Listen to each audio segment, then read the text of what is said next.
Hello, Jessica Amir here for the Finance News Network with Fairview Equity Partners, Emerging Companies Fund Executive Director and Portfolio Manager, Leigh Cronin. Thanks for having us here in Melbourne, Leigh. Thanks, Jessica. First up, Leigh, March was a somewhat volatile quarter. What will you say were the major influences over the past couple of months? The back end of calendar 2017 was very strong in local equity markets. The ASX 200 was up 8% for the last 6 months of calendar 2017, and our universe, the Small Ordinaries Index, was up almost 19% over that period.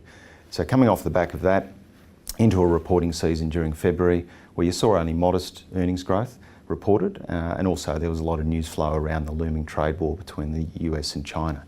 So perhaps in that context, not surprising that we saw a bit of a pullback during that quarter. The quarter is essentially dominated by the local reporting season, and half-year results within the smaller company space, you saw only modest growth reported, and the universe has been in modest net downgrade mode over that period. There's 160 companies within the small industrials universe. For about a third of those companies, you've seen analysts revise current year expectations down by more than 3%. On the other side of the ledger, around 20% of companies have seen earnings revised upwards. On the resources space, things are a little different.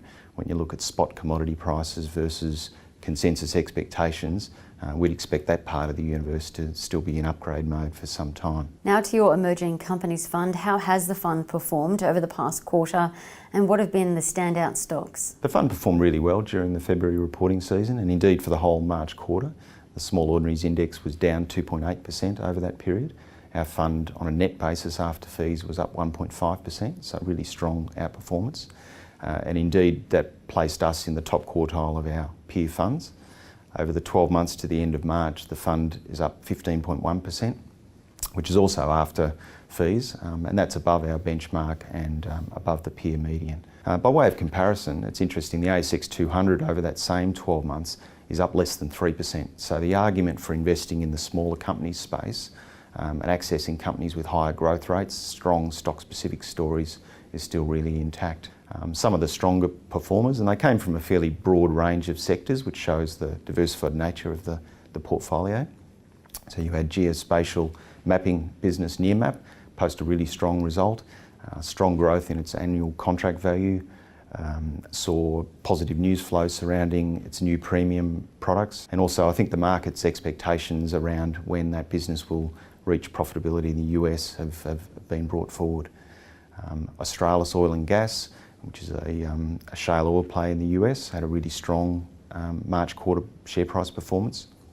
It posted really strong increases in its reserves in its Tuscaloosa marine shale deposit, and it also raised capital. And finally, Kogan posted a really strong set of numbers. It's actually upgraded its numbers 6 times since its July 2016 IPO, and we've been happy holders since that time. So both its online retail business is performing really strongly, but also some of these other verticals which are really leveraging its large customer base and distribution, such as its mobile phone reselling plan with Vodafone. And it's also branching out into other areas such as NBN and insurance. Stocks such as Altium, IDP Education, ServiceStream, Webjet, and corporate travel all posted really strong results. And Leigh, on the back of reporting season coming to an end, what new stocks have you added? Yeah, it's a time where you receive a lot of new information and you have access to a lot of companies, and we've followed up a number of those companies that have pricked our interest during that reporting season. Nine Entertainment is one of those. So it posted a strong set of numbers and actually saw upgrades to current year expectations on the back of that. But we think that those numbers are still too conservative. It's had strong ratings improvement over the last 12 months or so, but we don't think it's fully monetised some of its recent successes. It's also got a cost containment program at the moment, which it's strongly leveraged to, and quite separate from that, the net effect of losing the cricket and gaining the tennis is actually really strongly positive for earnings, and we don't think the market's fully factoring that in. And finally, it's 50% investment in Stan, the subscription TV business.